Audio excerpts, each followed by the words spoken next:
প্রিয় দর্শক, যুক্তরাষ্ট্রের গোয়েন্দা প্রধান তুলসী গ্যাবার্ড, উনি ভারতীয় বংশোদ্ভূত একজন ব্যক্তি, বাট জন্মকর্ম সবই যুক্তরাষ্ট্রে। এবং গোয়েন্দা প্রধান হওয়ার কারণে ট্রাম্প প্রশাসনের, ট্রাম্প সরকারের খুবই গুরুত্বপূর্ণ একজন ব্যক্তি তিনি দুদিন আগে ভারতে এসেছেন, ওখানে বিভিন্ন দেশের গোয়েন্দা প্রধানদের একটা সম্মেলনে যোগ দিতে। সেখানে আসার পর ভারতের সংবাদ মাধ্যম এনডিটিভি ওনার একটা এক্সক্লুসিভ ইন্টারভিউ করেন, এবং সেই ইন্টারভিউ অনেক কথার মধ্যে বাংলাদেশ প্রসঙ্গে দুটো কথা ছিল, এবং এই কথাগুলো নিয়ে এরই মধ্যে কিন্তু আমাদের দেশে নানা রকম যুক্তি, পাল্টা যুক্তি, সম্ভাবনা, আশঙ্কা, এগুলো নিয়ে আলোচনা হচ্ছে। তো সে আলোচনায় গতকাল উনি বলেছেন, তো সে আলোচনায় আমার মনে হয় যে এখন অবস্থাটা এমন একটা পর্যায়ে গিয়েছে, ওদের আমাদের একটু জানা দরকার, বোঝা দরকার যে উনি আসলে কি বলেছেন এবং এটার মাধ্যমে উনি কি বোঝাতে চেয়েছেন, এবং তার প্রতিক্রিয়া হিসাবে আমরা কি বলেছি, আমরা কি বোঝাতে চেয়েছি। এবং এই দুই পক্ষের কথাবার্তার মধ্যে যুক্তরাষ্ট্রের সঙ্গে আমাদের সম্পর্কে এই কথা চালাচালি, এই বাদ প্রতিবাদ কোনো ধরনের প্রভাব বিস্তার করবে কিনা, সেটাও কিন্তু আমাদের একটু চিন্তা করে দেখতে হবে। তার আগে আসুন আমরা একটু দেখে নিই উনি আসলে কি বলেছেন।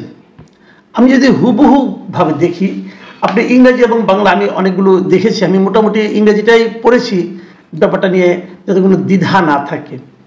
এবং উনি কিন্তু যে জিনিসটা বলেছেন, যেমন ইংরেজি আমি বলি, the long time unfortunate persecution, killing and abuse of religious minorities like Hindus, Buddhists, Christian and other has been a major area of concern for the US government and President Trump and his administration.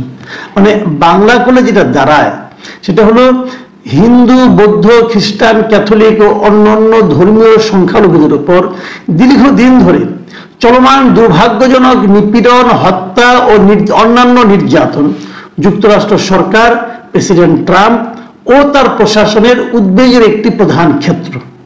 এখন এটা উনি কি উপলক্ষে বলেছেন? এই যে কথাটা বলেছেন, এটা তো হতেই পারে যে কোনো জায়গাতে যদি এই ধরনের ঘটনা ঘটে, ধর্মীয় সংখ্যালঘুদের উপর যদি টর্চার করা হয়, অত্যাচার করা হয়, সেটা তো যুক্তরাষ্ট্র সরকারের ব্যাপারে সরকারের একটা উদ্বেগের জায়গা হতেই পারে। উদ্বেগের অনেকগুলো ক্ষেত্র থাকে, তার মধ্যে এটা প্রধান ক্ষেত্র হতে পারে, কিন্তু এটা নিয়ে কোনো সমস্যা নেই। বাট প্রশ্নটা হলো কি, এখানে বাংলাদেশ প্রসঙ্গটা এলো কি করে? এলো এই কারণে যে প্রশ্নকর্তা যিনি ছিলেন তিনি কিন্তু বাংলাদেশ প্রসঙ্গটা তুলেছেন, এবং উনি যেভাবে তুলেছেন সেখানে কিভাবে তুলেছেন যে বাংলাদেশে যে এই ঘটনার খবর পাওয়া যাচ্ছে, সে ব্যাপারে আপনার রিয়াকশনটা কি বুঝেন? কিন্তু প্রশ্নটা ইটসেলফ কিন্তু এক ধরনের ইঙ্গিত দিচ্ছে যে বাংলাদেশে এগুলো ঘটছে। এখন প্রশ্নকর্তা যখন বললেন যে বাংলাদেশে এই ঘটনা ঘটছে, সে ব্যাপারে আপনার রিয়াকশনটা কি, তখন উত্তর দিলেন যে এই ঘটনা যখন ঘটে তখন সেটা যুক্তরাষ্ট্রের জন্য খুবই একটা উদ্বেগের বিষয় হয়। এক্ষেত্রে উনি সেইটাই বলেছেন। এখন প্রশ্ন হচ্ছে, প্রশ্নকর্তা যে বললেন যে বাংলাদেশে এই সমস্ত ঘটনার খবর পাওয়া যাচ্ছে, এই ঘটনার খবর কি আসলেই পাওয়া যাচ্ছে? কোথায় পাওয়া যাচ্ছে? কি পরিমাণ পাওয়া যাচ্ছে? 18 কোটি মানুষের এই দেশ, এই দেশে কতগুলি ঘটনা এরকম ঘটছে প্রতিদিন, যেই জন্য যেটাকে নাকি ভারতীয় এনডিটিভি সাংবাদিক উদ্বেগজনক মনে করে বাংলাদেশের নাম উল্লেখ করে তুলসী গ্যাবার্ডকে প্রশ্নটা করলেন। এই জায়গাটা কিন্তু খুবই গুরুত্বপূর্ণ। এবং তারপরে আরো কিছু কথা বলেছেন উনি, আরেকটা জায়গায় উনি কিছু কথা বলেছেন। উনি বলেছেন, তুলসী গ্যাবার্ড বলেছেন যে ট্রাম্পের যে নতুন মন্ত্রিসভা হয়েছে তাদের সঙ্গে বাংলাদেশে যে অন্তর্বর্তীকালীন সরকার আছে তাদের সঙ্গে আলোচনা মাত্র শুরু হয়েছে। কাজে এখন তখন যখন তাকে প্রশ্ন করা হয়েছে যে বাংলাদেশে ইসলামী চরমপন্থা ও সন্ত্রাসবাদী উপাদানের উত্থান নিয়ে তাকে একটা প্রশ্ন করা হয়েছে, তখন উনি বলছেন যে আমাদের মধ্যে মাত্র আলোচনা শুরু হয়েছে, এটাও একটা উদ্বেগের মূল জায়গা হয়ে আছে। দেখেন, বাংলাদেশে ইসলামী চরমপন্থা ও সন্ত্রাসবাদী উপাদানের উত্থান বিষয়ে একটা প্রশ্ন করা হয়েছে। আসলে যেটা হয়েছে, আসলে কি বাংলাদেশে ইসলামী চরমপন্থা এবং সন্ত্রাসবাদী উপাদান তৈরি হচ্ছে? এই প্রশ্নটা কিন্তু জরুরি। অথবা তারা যদি প্রমাণ করতে চায় যে আসলে এখানে ইসলামী চরমপন্থা ও সন্ত্রাসবাদী উপাদানের সমৃদ্ধ দল মত লোকজন সক্রিয় হয়ে উঠেছে, অথবা এই সরকার তাদেরকে আশকারা দিচ্ছে, যদি এটা তারা প্রমাণ করতে চায় তাহলে কি তারা প্রচুর উপাদান পাবে? এই জায়গায় কিন্তু আমার মনে হয় কবি একটু নীরব থাকবে। নীরব থাকবে এই কারণে যে কিছু কিছু ঘটনাকে সেরকম ঘটেনি, কিছু কিছু ঘটনা সেরকম ঘটেছে, সেগুলো ইন্টারন্যাশনাল মিডিয়াতেও গেছে।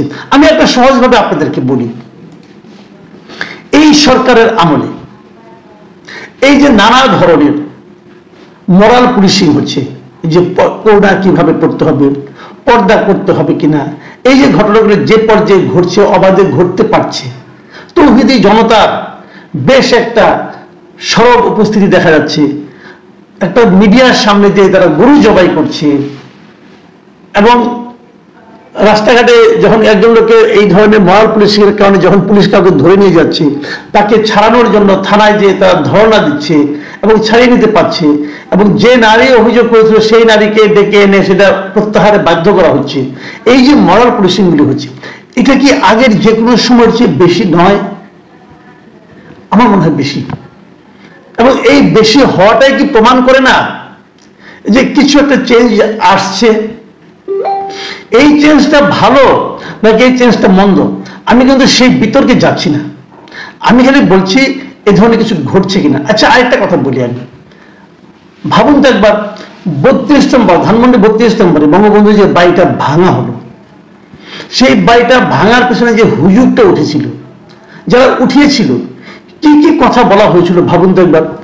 আপনার কি সেই বাড়ি ভাঙার পর, অর্ধেক ভাঙার পর তার উপরে দাঁড়িয়ে ওই যে আপনার যেটা আইএসএর যে ফ্ল্যাগটা, ওরকম ফ্ল্যাগের মতো এরকম শাহাদা লেখা, যে এরকম বড় প্যাকার্ড ধরে একজনের ছবি দেখেননি? দেখেছেন তো? হয়তো তারা মূল লোক না, হয়তো অন্যরা ভেঙেছে, হয়তো সাধারণ মানুষই ভেঙেছে, কিন্তু সেই সুযোগে সে তো ওখানে উঠে ওই ছবিটা তুলেছে। ইন্টারন্যাশনাল মিডিয়ায় কি এই ছবিটা যাবে না? যদি যায় তারা কি ভাববে? তারা কি এই ধরনের ভাবনা তাদের মধ্যে আসতে পারে না যে এখানে এই শক্তিটা উত্থান ঘটছে, অথবা আইএস এর ফ্ল্যাগের মতো তোটা ওদের উত্থান ঘটছে? এই ধরনের কথা তারা বলতে পারে না। তো এই ধরনের ফ্ল্যাগ নিয়ে ওখানে দাঁড়ানোর সুযোগটা কে করে দিয়েছে? অথবা যে ওই ফ্ল্যাগটা নিয়ে দাঁড়িয়েছিল তাকে কি সরকার অ্যারেস্ট করেছে? তার প্রতি কোনো ব্যবস্থা নিয়েছে? যদি সরকার তার বিরুদ্ধে কোনো ব্যবস্থা না নেয়, তাহলে কি মানুষের মধ্যে এই ধরনের চিন্তা কাজ করবে না যে এই কাজগুলো অথবা ওই লোকটাকে ফ্ল্যাগ নিয়ে দাঁড়ানোর ব্যাপারে সরকারের এক ধরনের মৌন সমর্থন আছে? যে বাড়িটা ভাঙা হয়েছে সেটাকে আইনানুগ হয়েছে, এগুলো তো হয়নি, এগুলো তো হয়নি। তাহলে এই প্রশ্নগুলি উঠবে না কেন? আবার ধরুন, এই বাড়িটার ভাঙার ক্ষেত্রে বিদেশ থেকে যে দুইজন ইউটিউবার উৎসাহ দিয়েছিলেন, ফ্রান্স থেকে একজন, আমেরিকা থেকে একজন, ফ্রান্সের ওই ভদ্রলোক কি স্পষ্ট ভাষায় বলেননি যে 32 নম্বর ভেঙে সেখানে মসজিদ বানানো হবে? বলেননি? বলেছেন, সেটা মিডিয়াতে এসেছে। উনি নিজেও এটা নিয়ে স্ট্যাটাস দিয়েছেন যে 32 নম্বর ভেঙে সেখানে মসজিদ বানানো হবে। মসজিদ কিভাবে বানানো হবে? ওই হিন্দু ভদ্রলোক, ওনার মসজিদের প্রতি প্রেম থাকতেই পারে, আমার কোনো আপত্তি নাই, কিন্তু ওনার তো উপলব্ধির একটু ঘাটতিও থাকতে পারে যে মসজিদ অন্যের জায়গায় বানানো যায় না, এই জিনিসটা উনি তো বুঝবেন না। কিন্তু ওনার যারা ভক্ত বালক এখানে আছেন, উনি তো পীর সাহেব, আমি তো বলি উনি হলেন গিয়ে পৃথিবীর একমাত্র ব্রাহ্মণ পীর। উনি ওইখান থেকে ধর্ম প্রচার করেন, নিজে ব্রাহ্মণ কিন্তু ধর্ম প্রচার করেন ইসলামের জন্য। যাই হোক, উনি এটাও জানেন না যে মসজিদ কোথায় বানাতে হয়, কোথায় বানানো যায়, জানার কথাও না, জানার কথাও না। কিন্তু ওনার মুরিদরা কিন্তু ক্ষিপ্ত হয়ে যাচ্ছে, হ্যাঁ মসজিদ বানাবো আমরা এখানে। তো এই যে ঘটনাগুলো, এই ঘটনাগুলি কি আন্তর্জাতিক মিডিয়ায় যায় না? যায়। আর অনেক ঘটনা আছে, আমি দু একটা ঘটনা বলি আপনাদেরকে। মাথায় রাখবেন, বাইডেন প্রশাসনের সঙ্গে আমাদের ডক্টর ইউনূসের যে সুসম্পর্কটা ছিল, সেই সুসম্পর্কটা কিন্তু ট্রাম্পের সঙ্গে নেই এবং হওয়ার সম্ভাবনা কম। কারণ বাইডেন প্রশাসন, ক্লিন্টন প্রশাসন, ক্লিন্টনের আগে ওবামা, এদের সবার সঙ্গেই ডক্টর ইউনূসের খুবই সুসম্পর্ক ছিল, হিলারি ক্লিন্টন খুবই সুসম্পর্ক ছিল। আর এই প্রত্যেকটা লোকের সঙ্গে ট্রাম্পের খুবই কুসম্পর্ক। কিন্তু ট্রাম্প তো ইউনূস সাহেবকে অতটা ভালোবাসবেন না যতটা নাকি বাইডেন ভালোবেসেছিলেন। তাহলে ট্রাম্প প্রশাসনকে আমাদের প্রতি বিশেষ কোনো মায়া অনুভব করবেন? করবেন না। বরঞ্চ তারা আমাদের নিয়ে নানা ধরনের এক্সপেরিমেন্টে গিনিপিগ বানাবেন আমাদেরকে, এটাই স্বাভাবিক। ট্রাম্প এখন কি করবেন বলেন তো? আগামী 2 বছর পরে ওনাদের অভ্যন্তরীণ নির্বাচন আছে, সিনেট এবং হাউস অফ রিপ্রেজেন্টেটিভ নির্বাচন আছে। সেই নির্বাচনে উনি কি প্রমাণ করতে চাইবেন না যে ডেমোক্রেট প্রশাসন অথবা বাইডেন প্রশাসন বাংলাদেশে গণতন্ত্রের জন্য যে ইনভেস্ট করেছিল সেই ইনভেস্টটা নেগেটিভ হয়েছে, সেই ইনভেস্টটা বুমেরাং হয়েছে, এটা উনি প্রমাণ করতে চাইতে পারেন না? চাইতে পারেন। কিন্তু কেন চাইতে পারেন বুঝাবেন যে আমরা যা চাই তার উল্টো, ওরা যেটা করেছে সেটা আরো উল্টা হয়েছে ফলটা। এই দেখেন, আমরা একটা উদার গণতান্ত্রিক দেশ ছিল, সেখানে এক্সট্রিমিস্টরা এখন দানা বেঁধে উঠছে। এটাও কিন্তু হতে পারে, আমি বলছি না এটাই হয়েছে, হতে পারে। কারণ ভাবুন, তুলসী গিলবার্ট কথাগুলি কোথায় বলেছেন? ভারতে বলেছেন। ভারতের সঙ্গে ওনার নাম, কাম, দাম, ধর্ম, উৎপত্তি এই সবগুলো মিলে এক ধরনের ঘনিষ্ঠতা থাকতেই পারে। ভারত কি চায়? ভারত কি আমাদের এই গভর্নমেন্টকে খুব ভালোভাবে নিয়েছে? নেয়নি, যেটা তো সবাই জানেন। এবং তারা স্পষ্ট করেই বলেছে যে নতুন একটা গণতান্ত্রিক সরকার, একটা রাজনৈতিক সরকার আসার পরেই কেবলমাত্র ওনারা সম্পর্ক স্বাভাবিক করার চেষ্টা করবেন, কিন্তু বলেছে, স্পষ্ট বলেছে। কাজে সব মিলিয়ে যে জিনিসটাকে হয়েছে, এবং আমরা তাৎক্ষণিকভাবে কি করেছি, এটাকে তীব্র প্রতিবাদ করেছি।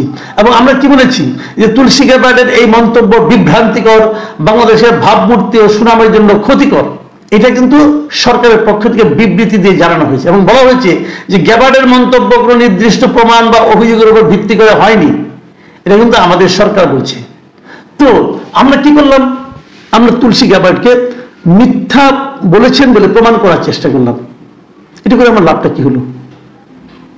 আমি ধরে নিচ্ছি, আমি বুঝতে পারছি তুলসী গিলবার্ট যা বলেছেন এটা হয়তো অন্যভাবে মতলবী একটা প্রশ্নের কারণে উনি বলেছেন, অথবা এমনও হতে পারে উনি এভাবে সরাসরি বুঝেন নাই, অথবা একটা অন্যভাবে বলেছেন, অথবা সরাসরি মানে একদম আমাদেরকে ব্লেম করেন নাই, অথবা ভুলও তো বলতে পারেন, সবই হতে পারে। কিন্তু যখন আপনি সরাসরি তার সঙ্গে ঝগড়ায় নেমে যান, এবং আমি আমাদের সরকারের যে প্রতিবাদটা সেখানে একটু যেন ঝগড়াটে টাইপের এক ধরনের কিন্তু আমি মানে আচরণ দেখতে পাচ্ছি, তো সেটা করে আমাদের লাভটা কি হচ্ছে? আমরা কিন্তু আগের সরকারকে দেখেছিলাম, হাসিনা সরকার কিন্তু আমেরিকাকে পাত্তাই দিত না কোনো, কিন্তু পাত্তা না দিয়ে তাৎক্ষণিকভাবে উনি বাহাদুরি দেখিয়েছেন বটে, কিন্তু তার ফল যে আখেরে ভালো হয়নি সেটা কিন্তু আমরা দেখেছি। তো এখন ট্রাম্প সরকারের সঙ্গে আমরা কি বিরোধী জড়িয়ে যাব? বিরোধী জড়িয়ে গেলে কি হবে? আমাদের লাভ কিছু হবে? এই বিষয়গুলো আমি আশা করি বর্তমান সরকার একটু ভেবে দেখবেন, একটু চিন্তা করে দেখবেন। হাসিনা হাতে তো যাওয়ার জায়গা ছিল, ইউনূস সাহেব যাবেনই বা কোথায়? এগুলো কিন্তু চিন্তা করতে হবে, বিষয়গুলো ডিপ্লোম্যাটিক্যালি হ্যান্ডেল করা দরকার। যারা এই বিবৃতিগুলো লিখেছেন তারা যেভাবে লিখেছেন আমার কাছে খুব ছেলে মানুষই মনে হয়েছে, অতটা পাওয়ারফুল, অতটা মানে সরাসরি দ্বন্দ্বে লিপ্ত হওয়ার মতো অবস্থায় বোধ আমার নেই। প্রিয় দর্শক, এখন এই পর্যন্তই। আল্লাহ হাফিজ।